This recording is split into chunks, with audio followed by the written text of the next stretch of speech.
ঈদে মুক্তির অপেক্ষায় থাকা সিনেমা রাক্ষসের ট্রেলার প্রকাশের পর থেকেই আলোচনায় উঠে এসেছে বহু পুরনো বিতর্কিত প্রশ্ন, নারী কিসে আটকায়। ট্রেলারের শুরুতেই নায়ক সিয়াম আহমেদের সংলাপ নারী বলে মায়ায় ভালোবাসায়, আমি বলি লোভে, দর্শকদের চমকে দেয়। প্রায় 2.25 মিনিটের ট্রেলারে রক্তারক্তি খুনোখুনি অন্ধকার এক মানসিকতার আভাস মিলেছে, যা সিনেমাটিকে ঈদের সবচেয়ে আলোচিত মুক্তিগুলোর একটি করে তুলেছে।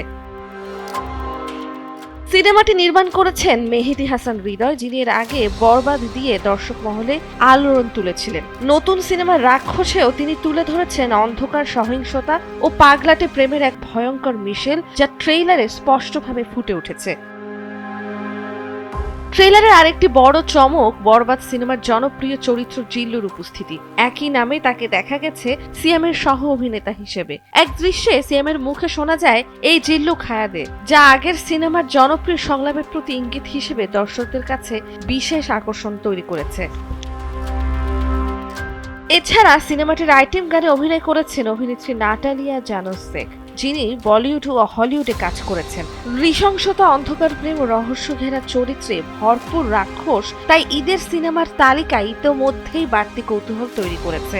এখন দেখার বিষয়, মুক্তির পর দর্শকের প্রত্যাশা কতটুকু পূরণ করতে পারে। নন্দিনী আহসান, সময়ের আলো।